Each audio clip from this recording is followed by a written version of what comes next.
Welcome to Weeaboo Hell! It's Weeaboo Hell. I'm host 1, Dinar Dale, known on random corners of the internet as Blind Monkey. I'm host 2, Sam Legault, known on the same corners of the internet as Mute Monkey. So, how are you feeling today? Good. I have a question. What are your least favorite dumbass anime tropes? My least favorite dumbass anime tropes. I'd have to say you have your half-baked rivals, your immortal preteens, and your brain-dead protagonists. Cool. I'd call those my anti-power trio. Alright, yeah. I'm no big fan of gratuitous fan service. I don't love, directionless gay baiting. And I don't really like the isekai genre that much either. The show that we are going to be talking about today has all but the last of these. Because today, we're getting the fuck into Owari no Seraph. Oh, I thought we were friends. That's cool. We can watch Owari no Seraph. I'll enjoy that and probably not put a nail through my left thumb. It'll be great. I mean, my right thumb and all my other fingers are toast. No, you got but those too. my left will be fine. It'll be perfectly intact after this experience. Like, you're right. You'll be fine. It'll be fine. And instead of typing, I'll just use like text to chat or something, or is it chat to text? Whatever the dictation software. Just hold your phone in your other hand. It's fine. But you're really setting the ability tone of the rest of my life of Owari no Seraph. I want that to be known. I'm sorry, Seraph of the End, whatever Seraph you call of the it. End. Wherever you are on the Weeaboo scale, doesn't matter. You're not gonna really enjoy it either way, or you will, and then I sort of have not a personal It does disdain have a for fan you. base. That is something that I was very surprised to learn, is that it does have something of a dedicated fan base who have told me up and down that this show does improve. This could very well be, but it still starts right here with the first episode and this first season of television, and I gotta tell you, Denard, So I don't know where you go from here. The mythic good parts after the first 10 hours of Final Fantasy 13. Is that what we have here? Potentially? I mean, the first 22 minutes, they promise a whole lot and then deliver none of it. But let's break it down here. Owari no Seraph has one of the most laughably silly first 90 seconds of any anime I think I've ever seen. It's pretty solidly burned into my memory. And when someone says something like that on a sort of jokey media show, they're normally talking about trauma, or it was so terrible, or even a transcendently great moment. None of those are why I will always remember the first 90 seconds of this. It's because of an airplane. Specifically an airplane you follow on an emotional journey that sort of starts in the sky, and then, sometimes life is tough and you're brought down to earth, and you're down there in Shibuya Crossing, and that airplane just soars across, pancaking everyone on screen. Well, no, it doesn't is the thing. What it does is it flies behind a building, and by the time they make sure it flies behind the building, is completely off screen at that point, and then there's an explosion. They didn't have to animate the actual crash. They just animated the explosion, and then everyone dies. You're right. What I did was a bit of a airplane appropriation. I really stole from their culture there. I gave the airplanes achievements to an upper-class truck, which had the honor of pancaking these civilians. Oh man, it created 15 isekai protagonists just now. They must be in perhaps technically a better anime. Every truck-based isekai murder in the past 2 seasons, all of them are Owari no Seraph. All of them are from Owari no Seraph. It's that same truck just making its way across Japan. Even that one comic that's about Vladimir Putin, same truck. Same truck. It is majestic. Something I think I left out in my recount of this is, right before this truck careening into people, they clutch their hearts like they're having heart attacks. I mean, it's supposed to be a virus killing them, but they clutch their hearts like they're having heart attacks. I guess that's the semiotic cue they're going for. And it's really all these things happening at once that makes this as silly as it is. Oh no, it's a total clusterfuck. And then I feel like I'm jumping ahead to the end of the book here, but it's the last couple seconds of this opening scene that are the best, which is after all this has transpired. It's a thing of beauty. As if they'd been lying in wait for this very second. Like they had it timed to the nanosecond. Out comes the lowly vampire princess and her army of darkness. To what end, I don't know, in fact. They seem to be marching towards a whole bunch of burning shit. I don't know what they're trying to do to it. Their military, which I guess in vampire world is the entire population, fair enough. Maybe it's a sort of like South Korea or Israel situation where everyone's trained up for fighting. I don't know, there aren't that many vampires in theory. So these guys march out. And I guess it's the seriousness that they treat the situation as they emerge. No, I just love that they were ready to go like this. Like, they'd been waiting for this for a while now. And I have to imagine, oh, God, what's the character's name? Cruel Tepish, because anime or mangakas are completely incapable of naming a lowly vampire anything other than something Tepish. It's that thing where you fall off of the subtlety tree and hit every branch on the way down. Yeah. I just sort of have to imagine her kind of just looking at a stopwatch on her phone, just wait for it. Okay, that was the plane just now. Right on schedule. Give it another... Okay, the city's on fire. Let's head out. And then they march out. The prep has to be a clusterfuck. Like, they're vampires. They aren't really dealing with a typical sleep cycle as long as they're out of the sunlight, right? So I imagine it's just choreography.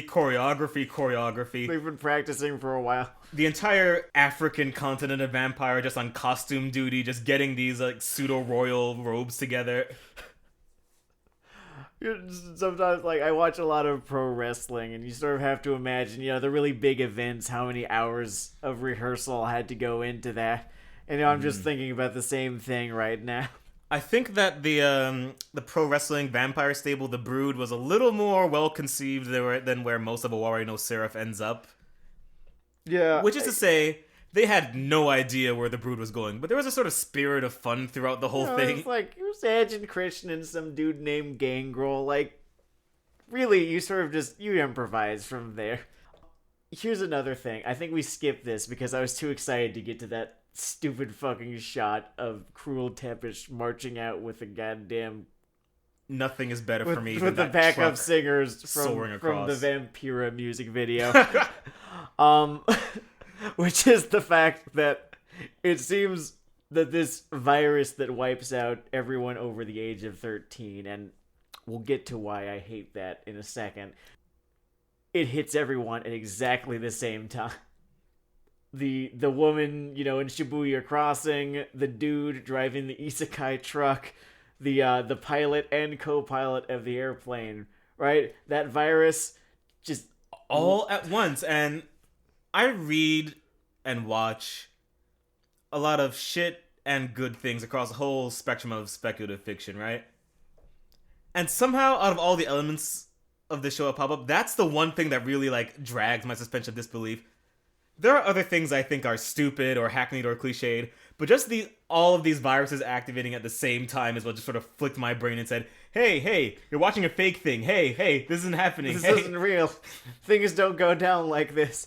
And they never really seek to dispel the idea that this didn't all happen at the exact same time. The world, as it ends... I think we only get to see it for about a minute and a half, maybe 2 minutes before the first of 2 time skips in this one episode, which gotta be a new fucking record. I do know that anime likes their time skips, and done well, they're one of my favorite little tropes in anime. I like to point to Gundam 00 as a time when that was done well. A certain manga that I enjoy a whole lot, that clearly the mangaka of Owari no Seraph also enjoys too. Oh yeah, he must love one... Oh, you mean Attack on Titan. Attack on Titan. They didn't really change the plates as much as they just sort of switched the plates. With the virus, before we move on to just everything that is taken out of the fucking radio slot of Attack on Titan's car, this virus comes with a little verbal note for all the children that survive it. due to This foolish is- humans. Sorry, I needed to be the one to say it. It's too perfect. But This- there's canned orders on some unseen loudspeaker in the opening scene where I think Cruel Tempest or so I don't know. Some lady is saying, due to foolish humans, the human race will now go extinct. The specific wording is, this is a warning. Due to foolish humans, a deadly virus has spread. I don't know how into, like, the history of dictatorships you are, but totalitarian regimes, it's usually not subtle, right? Like, you know you're being bullshitted.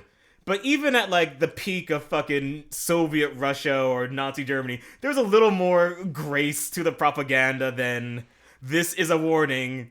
Everyone around you is having heart attacks because you're dumb. You love vampires. Join the vampire army today. Rosie the Riveter says you can do it. You are now riveted. They try harder. There's more to it. Himmler got paid the big bucks for a reason. I'm still getting into the check boxes for Attack on Titan because really, this is a very, very, very derivative show. Derivative of many things, and as you get further into the series, the list just keeps on mounting. First and foremost, is an Attack on Titan clone. Pretty shamelessly. Beyond everything, I think the thing that sticks out to me the most is just the aping of the main characterization. Oh, like, I've been calling him Yaren Ager. I don't know what his actual name is. I think it might be you or me or him or something like that. Whatever, Chumbus. So Chumbus has a lot of anger. And early Eren is not even in the genre of a subtle character, but you will sort of miss that dexterity. As the first thing I think you see this kid try to do is like basically try to fist fight a vampire, and they're the sort of generic set of superpowers on the show. They're missing a few, who cares? But this 11-year-old trying to fight this vampire, in this vampire dictatorship, by the way, that grows to expand across the whole planet. We just skip right to it. He's 11, so his arms are literally too short to box with God. It scans less in the moment, like, that sort of heroic pluck that you want to have in your protagonist, and a lot more like he took some severe head trauma that morning. Mm-hmm. I mean, the brain dead hero is just one of those things I'll just sort of flick my engagement switch down to 0. Or -1. It's the opposite of an amp that goes to 11. It's hype that goes to -1. No, I understand. I want to actually skip ahead again to the very end of the episode, where it's almost just insultingly unoriginal, where we get, you know, Chumbus's motivation, which is he says, and I'm paraphrasing, but not much, I want to exterminate the vampires. And he understood, you know, sort of how the first episode or two of Attack on Titan progressed, right? I don't think he understood or even tried to replicate the pathos behind any of that. Every little beat is completely unearned in this. I'd say they tried. Their shoelaces were tied together, but they tried. He tried. I think to me it feels a bit like a writing exercise where you sort of take the brief outline of the first bit of Attack on Titan and then just ask an MFA student to fill it in. And nothing quite clicks. They try to sort of match... Well, not try to. One thing they actually do achieve, just because it's a raw number thing, is they sort of match that early body count of the innocent thing that's going on in Attack on Titan when these kids... Spoiler if you're a up-incoming Seraph of the Hand fan, all of his kitty friends have a total party wife in this. And it's not supposed to be funny. Rad. It's not supposed to be funny. It's supposed to be pretty grim, but...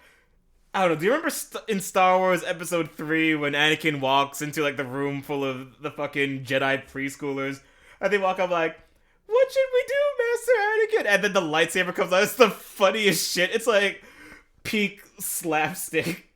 I think I laughed as hard at Looney Tunes in my childhood 4 times as hard as I laughed at the scene where they just was... This guy was racking them up. Have you played Dynasty Warriors? It was like Dynasty Warriors. He just... I don't know, he's like super cop. Meet the cop that just can't stop. And they're all like, I don't know, black teenagers, I guess. And he's just stacking them up. I'm trying to view this scene the way that I was intended to view it. The way that the creative team wanted me to view it, right? I'm trying to figure out where I'm supposed to be horrified by this. Like, what exact shot or series of shots or whatever are supposed to evoke pathos for me. And I think it comes, like, around halfway through the scene where you've got... I don't know his name. I watched through the entire first season of this show. I still don't remember his name. The retention is not there. He's the pedo-coated vampire. I don't know. I know, the long-haired pedo-coated vampire. Yeah, he like coaches a volleyball team. He has a ranch. Yeah. He makes music. And there's a moment where there's this little girl who is shown to be friendly towards Chumbus earlier on in the episode, and I think she cooked dinner or something, and that was we are meant to be endeared to her. Honestly, her character design is such that I would not remember her if I was not staring directly at her on the screen. It would not have taken me out of it if she just blinked twice directly at the camera and said, "Please sympathize with me." And then her eyes just glazed over for the rest of it until they just pulled that switch that dumped her into the river. It's just nuts how generic her character design is. Like, I could be looking at the show, hearing them say her name. I don't remember her name, by the way. Chumbina. Getting up, Chumbina, sure. Getting up to go to the bathroom or get a drink of water or something. Coming back, and she's still on the screen. And I could just point, who's this?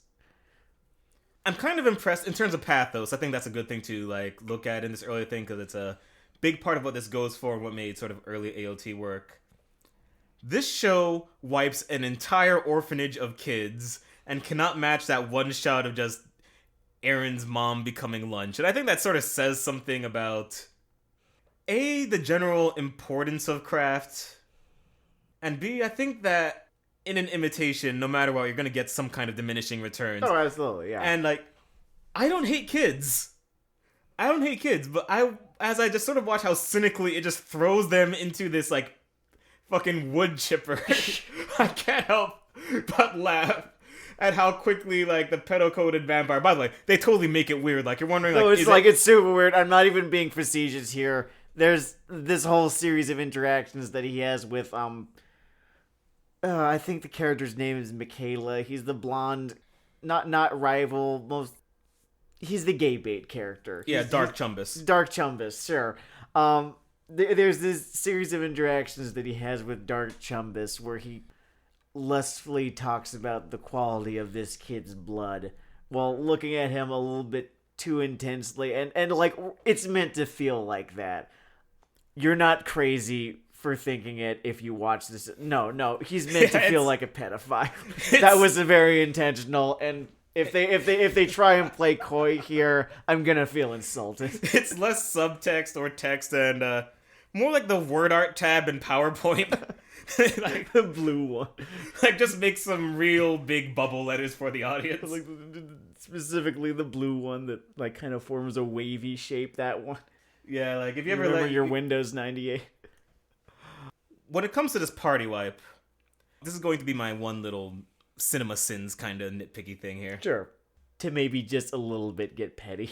So, Count Pedericiano, Count Jackson, he's got this pistol. It's this, I don't know if it's a revolver or a semi, or actually it looks like an old single shot pistol, but it fires like a semi. There are questions, whatever. It fires twice, and we do not see him reload it, and it's definitely not a revolver.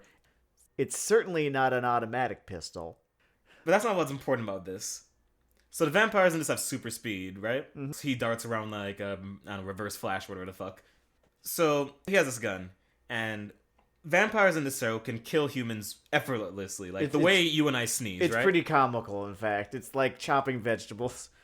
I think sometimes they have to do it like accidentally, just on going about their day. They're trying to walk down the street, they step on someone's Nikes, and his feet just explode. So the gun is not for people, but they have super speed as he dodges bullets like nothing. So the gun is not for vampires, and it looks well maintained and ornate. So kind of been manufactured in the last 200 plus fucking years. What is this gun? What is that? It does seem like it could very well be a museum piece. I don't know. Oh, maybe True. they Maybe made that's the like his Hermitage or hobby whatever. when he's not like setting off Amber Alerts in Vampire World, just collecting old firearms and doing some amateur rifling with them. There are certainly worse ways to spend your afterlife. Yeah, he seems to have found the tastiest ways. Certainly, Man, that as they say, is a big yikes from me, fam. I think the pacing in this thing is notable on a few levels. Oh no, absolutely. Can I interject? There's with a scene that just fundamentally does not work. There's this little sequence, right, where they decide that they are going to escape vampire captivity. Because I might have actually skipped here. What happens after the vaguely specified plague that wipes out everyone over the age of 13 among all humans is that all the children are rounded up by these vampires and placed in vampire concentration camps in their sprawling necropolis, right? I'd call them concentration daycare centers. Concentration daycare center. It honestly, to me, the way that they portrayed it, it just seemed to be one of the most thrown together haphazard genocides ever, and yet it still seemed to be working. I don't know. This show makes me feel like they think I'm stupid. It's odd. In the history of genocides, it's like they have German infrastructure, but a Janjaweed application. They might as well be running around with machetes as far as this human purge goes. I guess they're just lucky that these kids are, kids, because it probably wouldn't work otherwise. But here's the thing.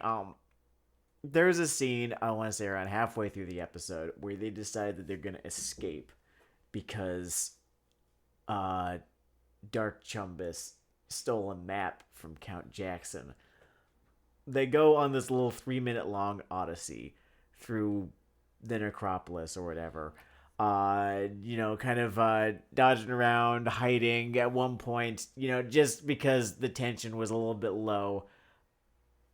Some vampire, patrolling the sewers thinks that he might have heard them, but then decides, no, it was just rats.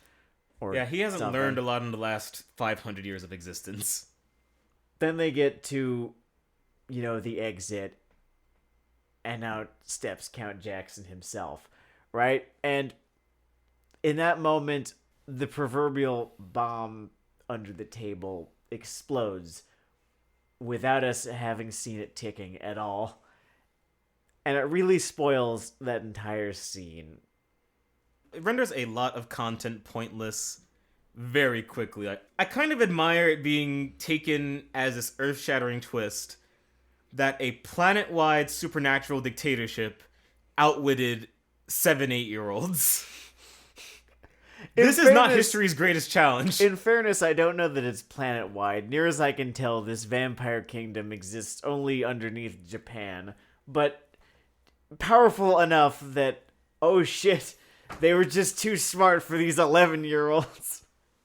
I guess at some point in the last 1,000 years of unlife, they picked together the intellectual tools to compete with your average elementary school schoolyard. They could probably profile, a group of 100 or so, 6th graders and figure, that's the anime protagonist right now. Watch him, he's gonna try to escape. Ask them to play speed chess against any Jonas Brothers concert, and they have it on lock. Mm-hmm.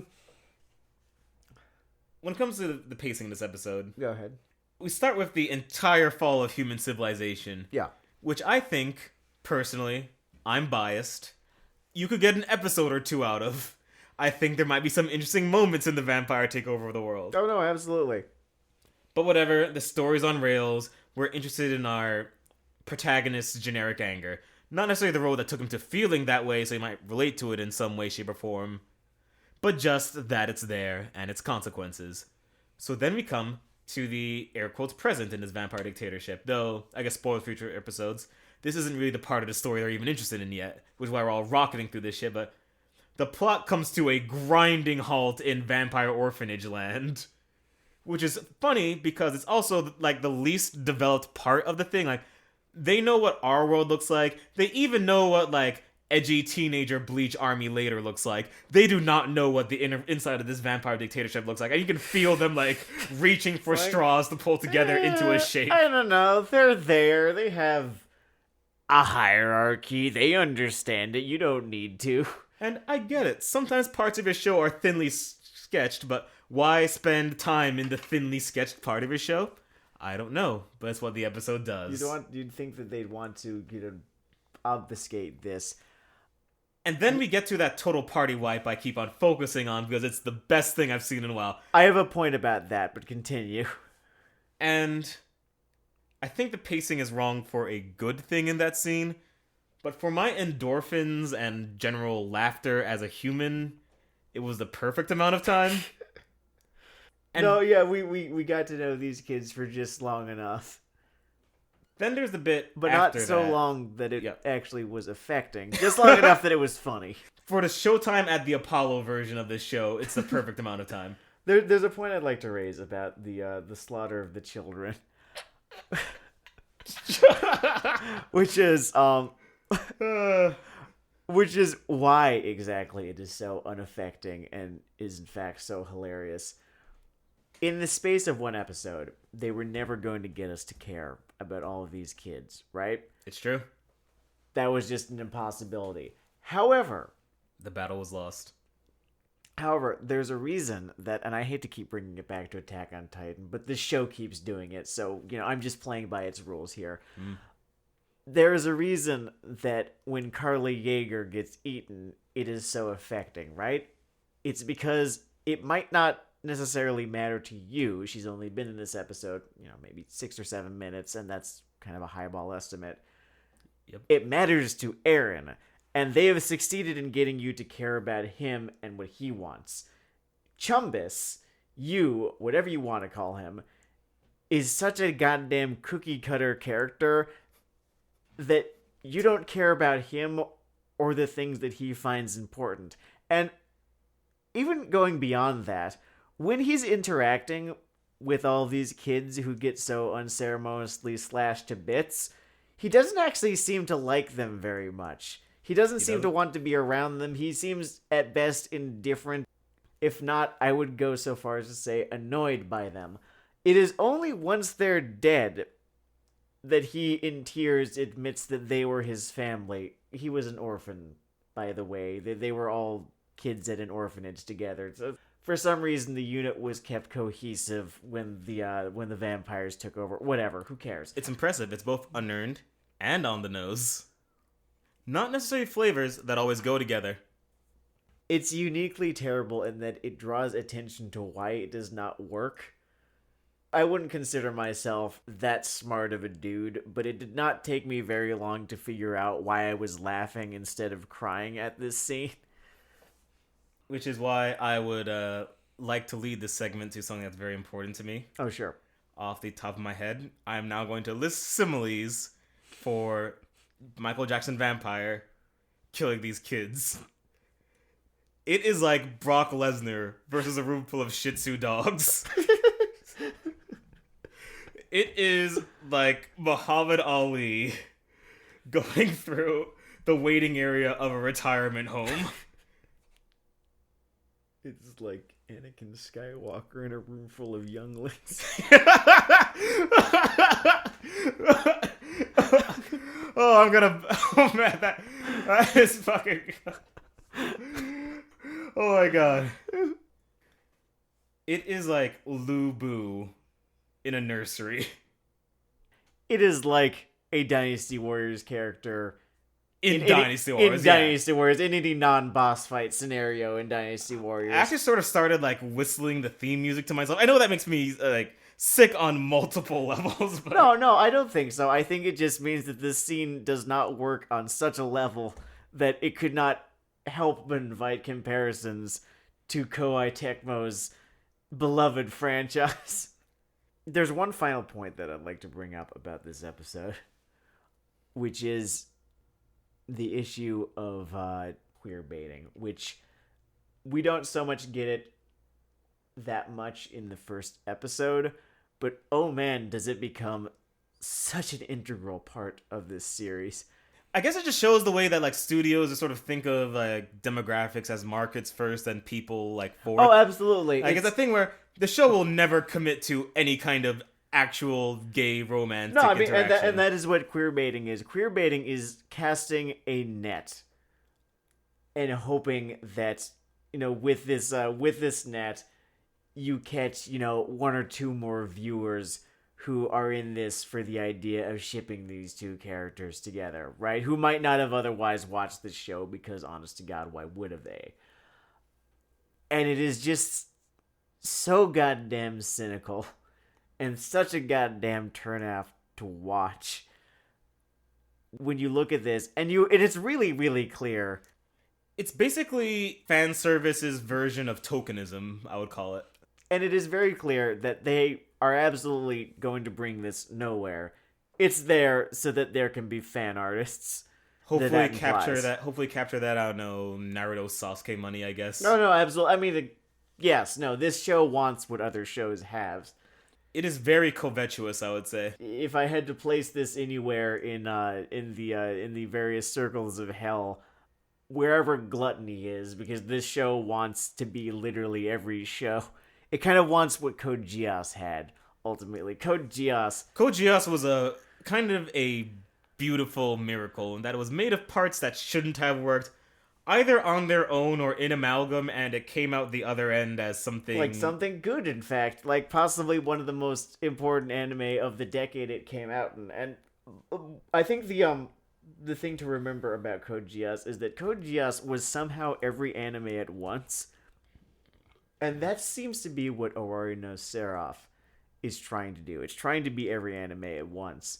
But it just does not seem to understand why any of this worked. Why it worked for Code Geass. Why, the anger at the heart of Attack on Titan actually felt real instead of manufactured. Yeah, it's a lot of sort of aliens trying to recreate human emotions going on. Yeah. And it's a strange experience.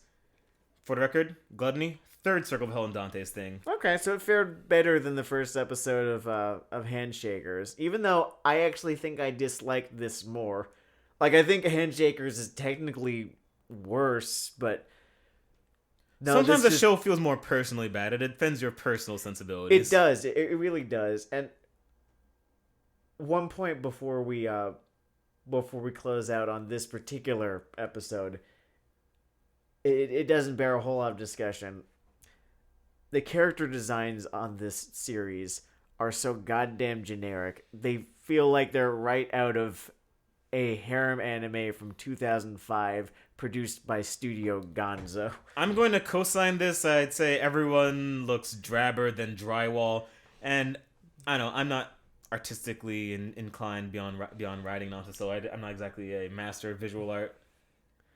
I feel like they weren't either. I think the most unique looking character in this anime might have cut it as, a villain or character of the week on a Big 3 show. Like a filler episode from Bleach or Naruto or something like that. I'm going to give this one a 4th circle rating for avarice. I can feel this show looking at a pile of money that it covets. And I don't know, you don't want that feeling of being directly marketed to, or maybe you do when it's pleasant and they hit the nail on the head. But when it falls short, it falls very short. Random literature note. Evidently, avarice shared a layer of prodigality, so either wanting money or spending it frivolously got you into the same layer of hell. I remember when I was reading The Inferno, half of the people they ran into were named Guido, which I guess in, 15th century, what was it, Florence, that was actually just kind of an honorific. But I was just weirded out because I think I was reading this around the time that the Jersey Shore was on TV, and everyone being named Guido was just, I don't know, I snickered a whole lot at that book when I was reading. That is a lot of free laughs. Man, that show happened. Another show that happened to us this week was episode 2 of Handshakers. How did you enjoy that one? He's not smiling right now. He's not smiling. I didn't. I think, between this and Owari no Seraph, Owari no Seraph it's almost like a fucking feast, right? You can just go to town on all of the ways that series has failed. But Handshakers is just, I don't like looking at it.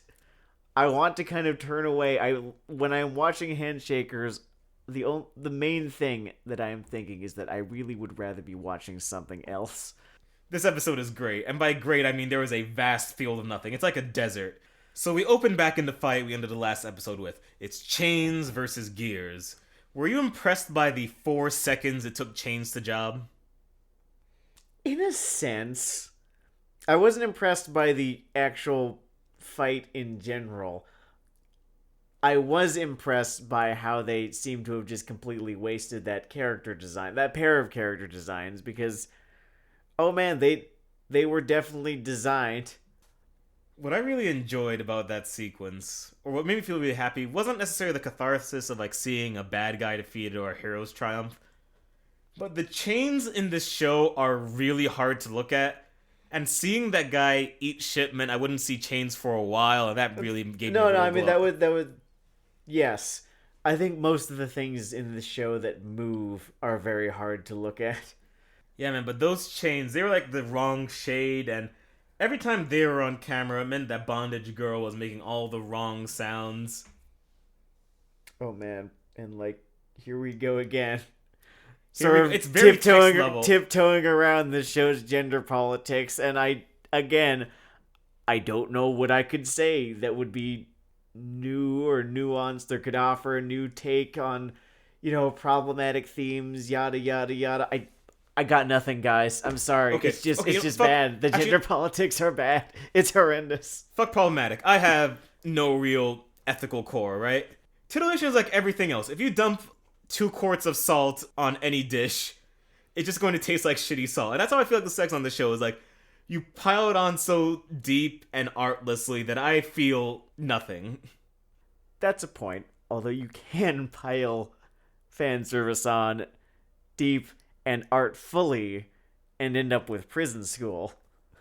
We are never gonna get through an episode of Handshakers without you wishing we were watching Prison School instead, huh? It's just the funniest anime. Like, to this day, I've never laughed as hard as I have at Prison School. But yes, no, perhaps I need larger reference pools. I do have larger reference pools. I just love bringing up that show because I feel like it didn't get a fair shake. 2nd episode in a row, we recommend the anime Prison School. Yeah.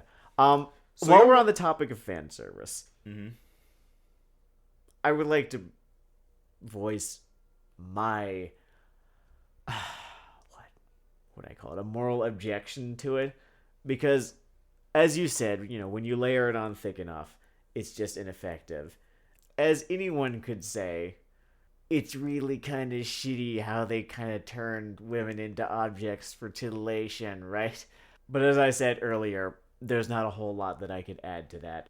What I'd like to say is that there is something to me that is really insulting about a bad show with gratuitous amounts of fan service. And Handshakers does not even have that gratuitous amounts of fan service. Like, I've seen worse. I would right? call it very spiky. It's there, though. It's really there. And there's something kind of insulting about it in that they couldn't actually make the show good, right? They couldn't engage me on the level that fiction should engage me, that it's meant to engage me. So instead of tempting, mine or any other viewer's mind, they're trying to sell this show to my dick. And and it is insulting in that they think that I am just some drooling moron who will consume their product because my PP told me to.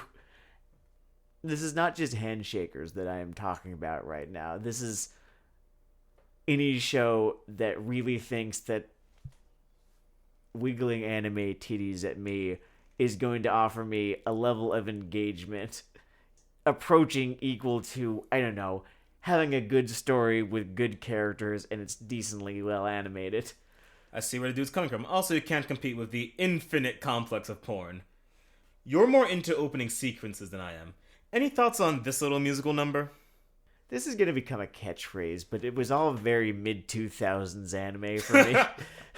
Like there's the OP of this anime was, oh man, it was nothing to write home about. I wouldn't call it exceptionally terrible, but it did seem. All right, here's the thing: when Mobile Suit Gundam aired on Toonami, instead of the original fun little opening, with Toei Gundam, Senshi Gundam, that song and the opening that accompanied it, instead of airing that with the show, I don't think they thought that was cool enough. So Toonami kind of spliced together a few some background music from the show, a few quotes from the show, a few bits of footage of the Gundam in action. Yeah, you remember that.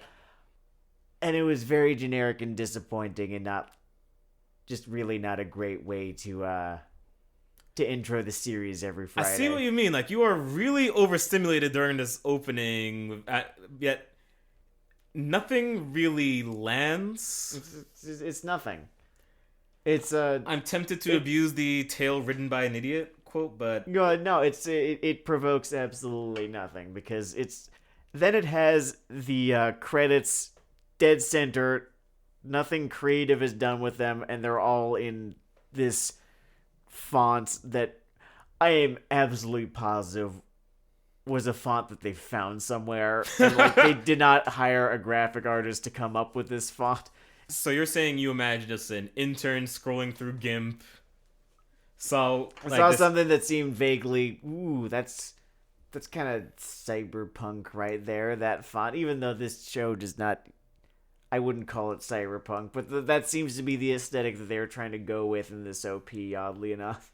Sometimes one hand does not talk to the other. They were trying to invite it at the very least. So after the music, we're back to Professor Oak, and I think we miss a transition from the fight back to the labs, but you're back at Professor Oak, and he tells Tazana to get his little sister / stand to the bathroom. Do you still believe in art? Less and less these days, but yeah, I'd say some of it's still there. I really felt that joke. And if a joke I'm gonna level is with so you. broken that I sort of circle around and fucking laugh, I think they still win. That's I the think thing. a point. I'm gonna level with you. That joke did make me laugh, although I do not know. The joke in question was, while this professor guy, I think is Professor Stroke, let's call it. He does always seem like he is having one. While he is giving some exposition-laden spiel, she has a name, but she is treated as pretty much a briefcase, so I'm gonna call her. No, that's mean. I call her Emoto Platinum. Emoto Platinum. There we go.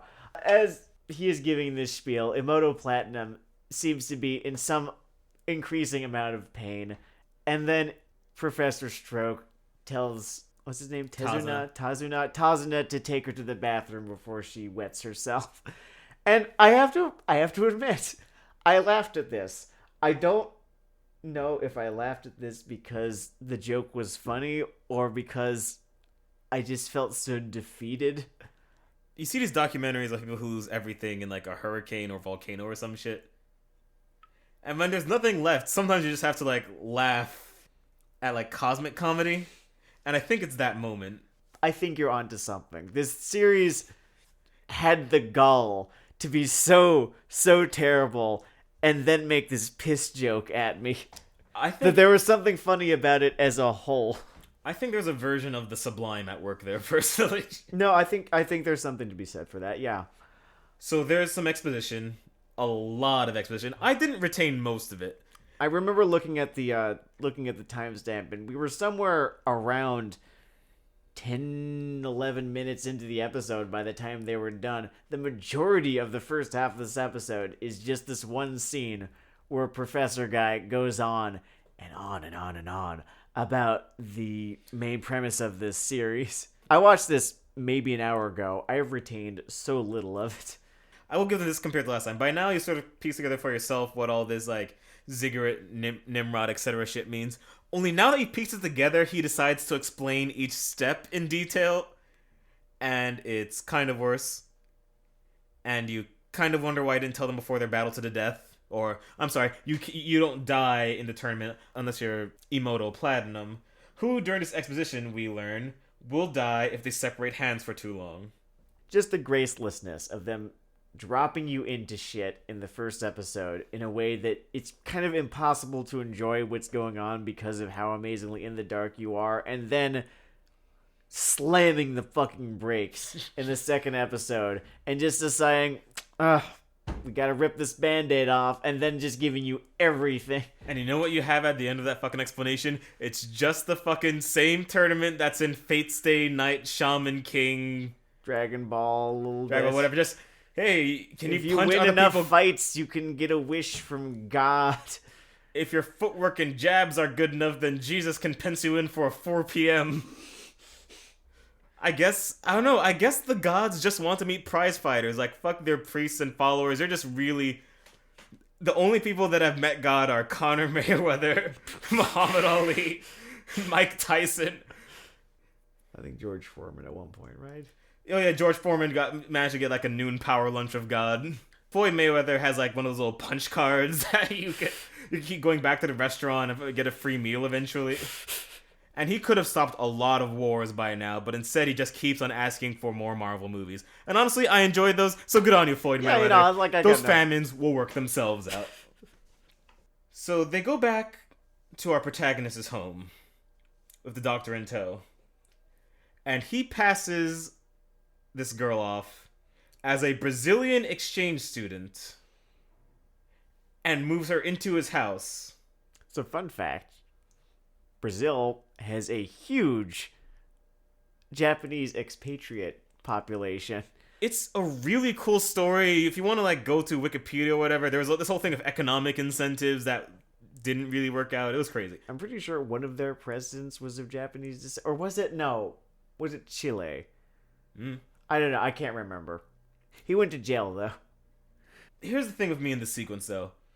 And normally, I wouldn't give too much of a shit because I've watched way too much shonen shoujo, whatever, and people sort of crash people's houses all the time. Mm-hmm. Fine.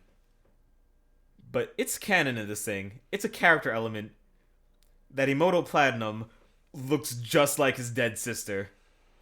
And his parents should have some thoughts about this. They don't, but they should.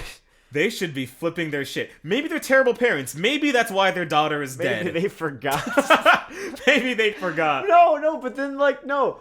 But later on in the episode, they look at the picture, of them as a happy family before, Emoto 1 died. And they're all like, oh man, I'm so glad he's happy again. And they don't actually seem to look at their dead daughter in this picture and connect the dots to, wait a minute. She looks familiar for some reason. I can't put my finger on it. Are they just cool with this? Like, are little sisters in this world like credit cards? You just sort of build up credit with one and apply for another one and make sure you cut the other one to a few pieces before you throw it out. Is that how it works here? I don't feel great comparing the female characters in this show to objects so blithely. So I really need to lay this out for you guys. It is this show that is making objects of these characters so blithely. I'm really just playing by its rules here. It's actually really kind of uncomfortable to watch him kind of cart this girl around like a handbag or an iPad. And I think his parents would have reacted more if he came home with an iPad. He'd be like, how can you afford that? Where did you find that thing? You stole that, didn't you? Can't you go find like a magic little sister like everyone else to tool around? No, hold on. To be entirely fair, his character trait, if you remember, is fixing things. So, maybe if he came home with an iPad, they would assume that a classmate gave him that to fix.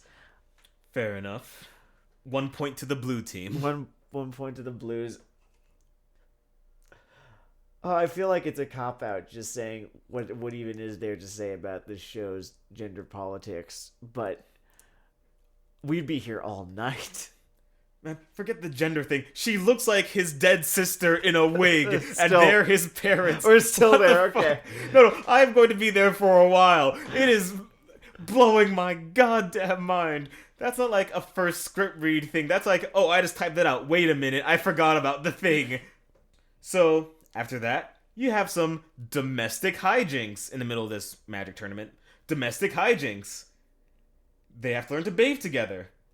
Fun fact, if you watch this on a train, which I did to prepare for this, old women will glare at you. Old men will glare at you. Children will shy away from you. You will be an outcast from civil society. I've already said my piece about gratuitous fan service in bad shows, and even in otherwise good shows, so I don't really have anything else to add here.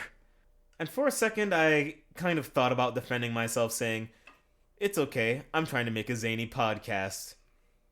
But I think that once you try to defend what looks like animated preteen Blazzers, you've already sort of lost the battle. And the thing about this bathing scene is that it really does go on for some time. It's about a 4-minute long scene, if I'm remembering. And this is, again, a 22-minute long episode. Around, 3 combined minutes or so are opening and end credits. So you do the math, it's quite a bit of this episode that they spend in this bath together. I get the impression that this is the show punishing me for saying, like, there's not much character development going on.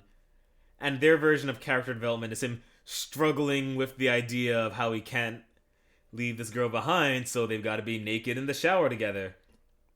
This is a podcast, so you can't see me rolling my eyes right now, but I assure you, it actually kind of hurts they're so far back in my head. It occurs to me that pretty much any random two people could get through this problem in about 2 minutes, military shower style. Just don't make it a thing, get the water through you. But he makes it this whole production.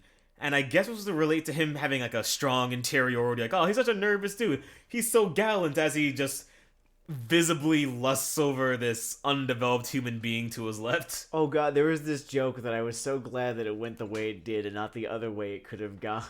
Where at some point towards the end of this bathing scene, somehow there's blood now, right? There's just blood in the water. And it takes a good 5 or 6 seconds before they reveal that he has had an anime nosebleed, which, if you're unfamiliar with the concept, a guy has a nosebleed in anime, and it's basically shorthand for he's got like a serious fucking boner right now.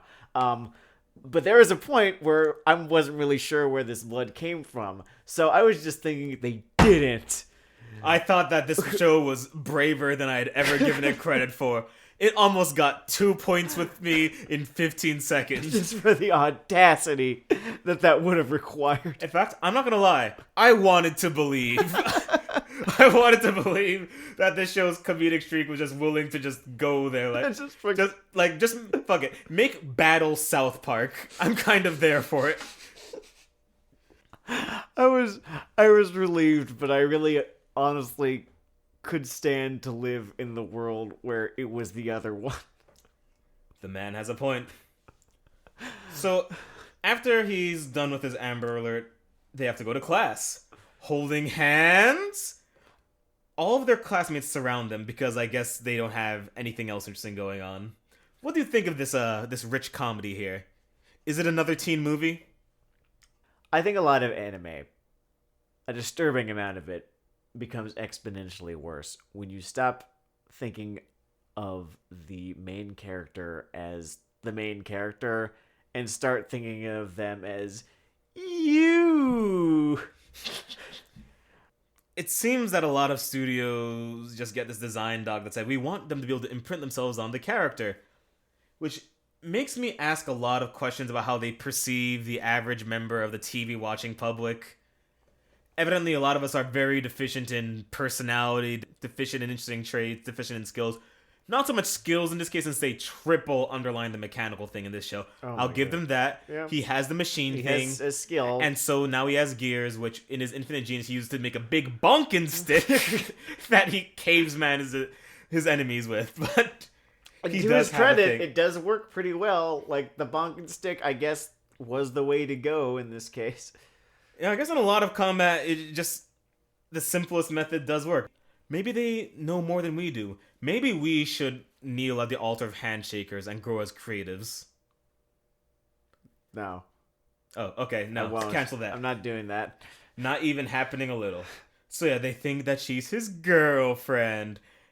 He's very quick to deny this, but it's half-hearted and like, do I really even need to? Really, you know what this scene is. You've seen it a million times. All Really, of this has happened before, and it will happen again. Sometimes when I see a scene that I've seen too many times before, I have this out-of-body experience, as I can almost feel every note in time where I have seen this scene. And more importantly, every note in time where I'll see this scene in the future. I call it the Billy Pilgrim effect. And when it happens, I can see myself, after my third or so divorce, just watching something on the hollow screen, rolling my eyes as this telepathic high school student brings in his not sister and introduces him to the class. I can see myself in the ruins of a place once known as New York City, firing a pistol behind me as I look down on my fucking Fallout Pip-Boy. And there are these raiders in their hovel. He introduces his new friend to the other raider children. They're like, ooh, she's his girlfriend. Before the government troops come in and cut them all down like so many crops of wheat in a fucking field. I see just the stretch of human history that I am a part of when this kind of scene happens. Extend before you. Yeah, so that shit happens. And then, after they flee outside, because, I don't know, they're like the Beatles are too famous to be inside that classroom. You mean you're too famous to be outside this classroom? You and your You're right. Emoto You, the platinum audience, girlfriend are having this adventure handbag. with your gear powers. And you meet President Lily. I really expected her to have a stronger reaction to him having like a love slave, given her whole established romantic interest. Like, what did you think of that? If anyone, had a negative reaction to you, then it would make you feel very sad. So it's good that she did not have a negative reaction to you now having a magical Emoto girlfriend. That's a great point, Sam. It might make your brain give you the bad feeling juices instead of the good feeling juices. We wouldn't want that. That's the thing that we're trying to avoid here. This is a nice, positive brain juice story for you. After all, a good story would never make you feel bad or a sense of conflict or something. Of course not. So as she talks to you, she pulls out another tarot card, because I guess this is going to be her thing on this show.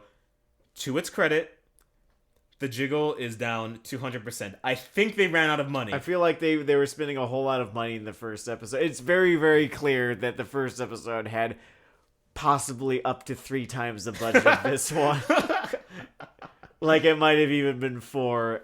And the balloon titty effect, it's been lessened just a little bit. Most corporate projects have an account person, and part of the big thing is like handling expenses and making sure they're spread evenly across projects. Mm-hmm. And normally in a show, you do spend a lot more on the first episode.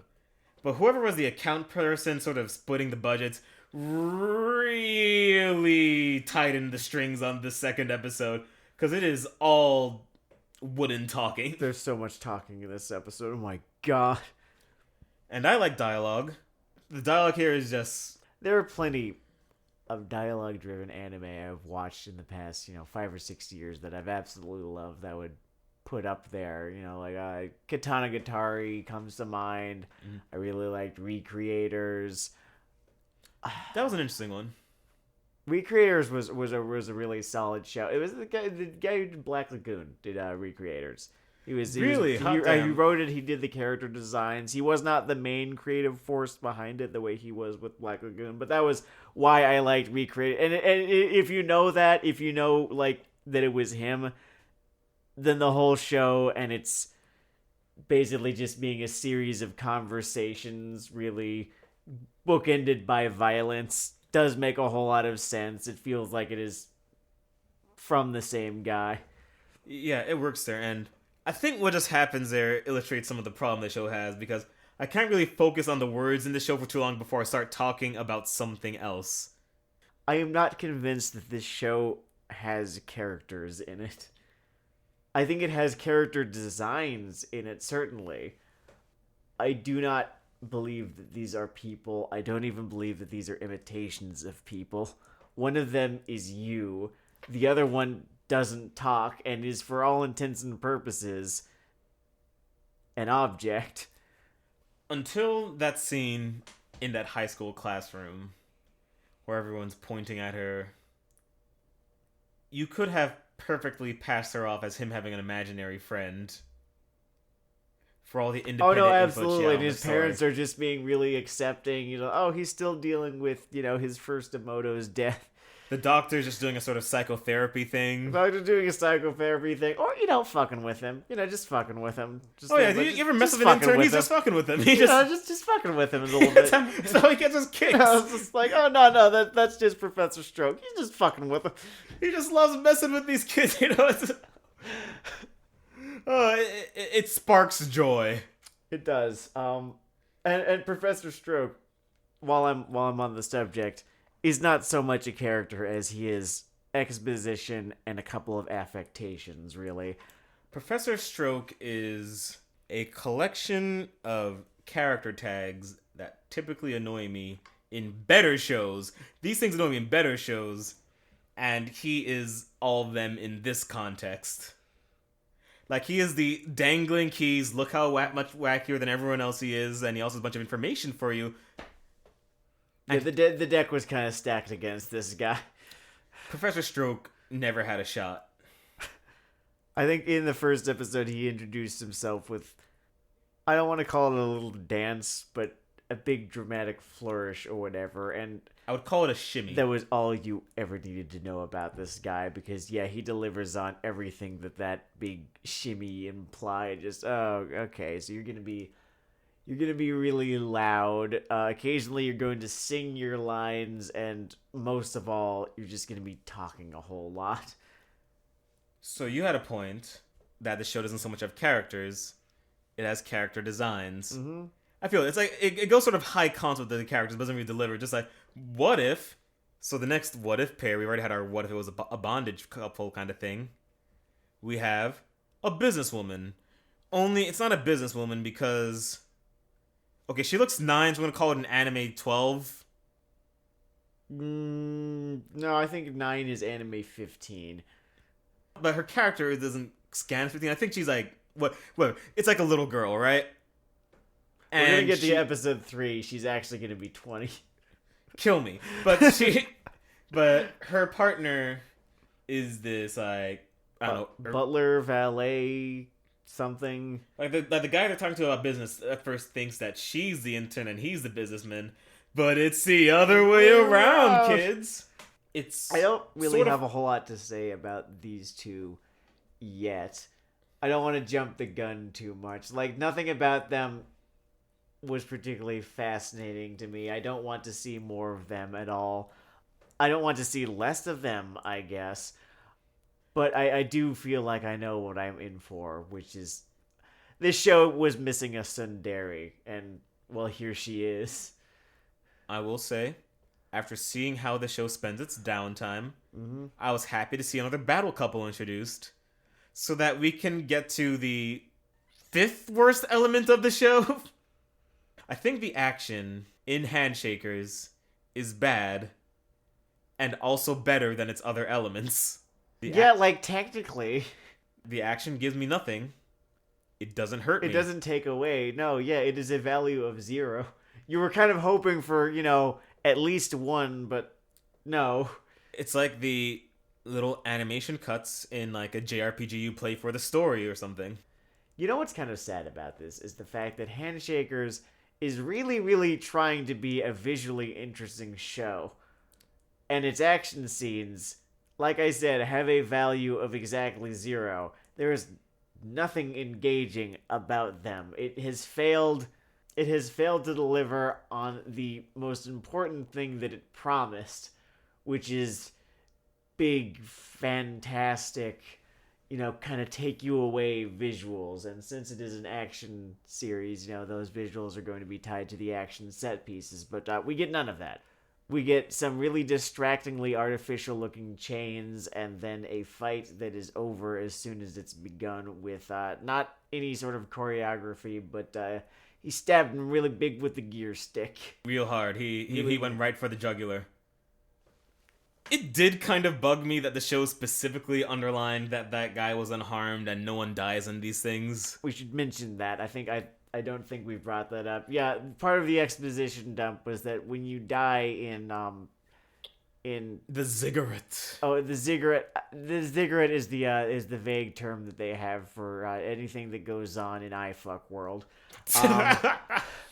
When you die in iFuck Ziggurat world, you don't actually die. It hurts, but you can't do things in it anymore. Dying just unhandshakes you, and then you're just two people who have some relationship issues to work out, I guess. Now.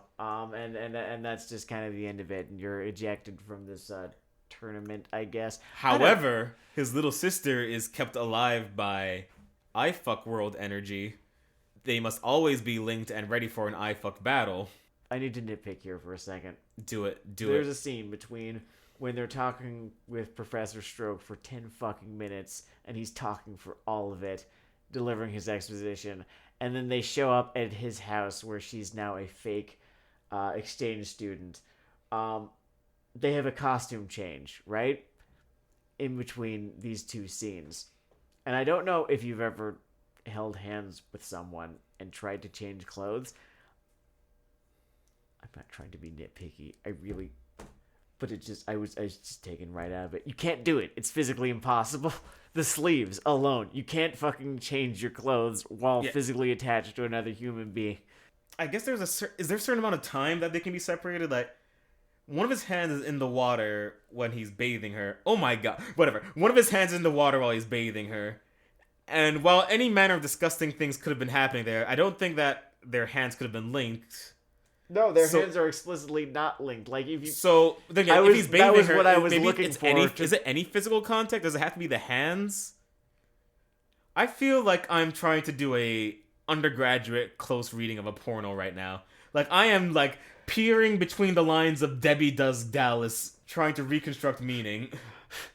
No, I'm just thinking about a graduate thesis. It's like, let's look at the through line from Debbie Does Dallas to swap.avi. And like, the most fucked up part is I could totally see that actually existing. I don't think there's much to actually say about this little bit of, I don't even know. Continuity, we'll call it. Continuity, or how the fuck did they manage that? I mean, I guess the only explanation is that they can part hands for like a little bit. Like long enough, and then she starts panting suggestively, I bet. Even that seems like too much emote for like Ray clone number 47. Oh man, and is she ever? She is there to not react to things, and they must save so much money on animating that face. Like, they don't even splurge on the blinking. She just is eyes wide open, catching insects on them. Every now and again, she will make a little noise. But so far, she's talked even less than Trish has. My ongoing theory is that that's actually her exhaling and inhaling every few scenes. At every other moment, she's holding her breath. Well, maybe if we're playing by the rules of the show, she is just, an inanimate object. Maybe she doesn't need that much air. That's a good point. Maybe it's for show. She just, sometimes remembers that she has to do it to keep appearances up. Like, what if she's a vampire with some really, really, really, really specific vampire weakness, and, she doesn't actually breathe, so every now and again she has to pretend like she does. Oh man, she's just slowly draining the life from this sap. I mean, his hair turns white when they go into the ziggurats. So yeah, that was Handshakers episode 2. Would you place it in the same circle of Weeaboo Hell or a different one? I'm gonna agree with your first assessment of episode 1. This is right there with Sloth. There was so little going on in this episode.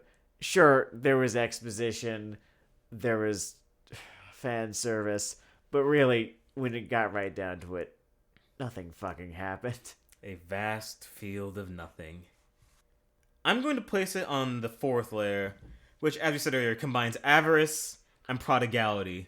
Because this show blows time on nothing, on vast fields of it. It is prodigal with its fucking time. Think about that 4-minute bathing sequence. Think about that 10 minutes of exposition. Think about the number of things you could have done with a whacked out premise and animation studio in that amount of time. Given that you only have 19 real minutes of content, 10 minutes plus 4. Really, the vast majority of that episode was spent on talking and, oh man, this... She's not 18. She's not 18, and... Lean In World, I'm gonna say it. This made me appreciate Fate Stay Night more. Because this wants to be it, and it does it worse. And in Fate Stay Night, things happen. Stupid things I dislike. They definitely do happen. But they happen. And, like, oh man, are you going to hear about how they happen? While they are happening, after they have happened. Sometimes before they happen. Often before they have happened. So, today, we have done Handshakers, Episode 2, Owari no Seraph, Episode 1. This has been Weeaboo Hell. It is Weeaboo Hell. I'm Denard, quotes Blind Monkey Dale. I'm Sam, quote, Mute Monkey Lego. And thank you for listening. You can find more of this at seemoreevil.com. Or if you're like the average lazy podcast consumer, just, I don't know, fucking iTunes, Spotify, whatever. You have Google. Weeaboo Hell. Peace.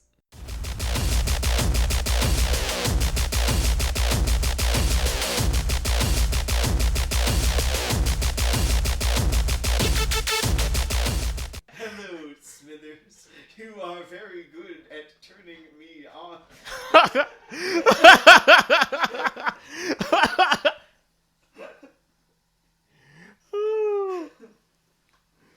Oh, man. Peak Simpsons will be part of our DNA forever. Oh god, it's like Remember to force your children to watch it. it's like the memories of Rome. Yeah, are we in like the Byzantium of the Simpsons? I think it would be accurate to call it that. Yeah. HRE. Yeah, the Holy Roman Empire. Yeah, like fucking. Like even Justinian was centuries ago. Yeah. We lost the Battle of Manzikert. It's in recent memory.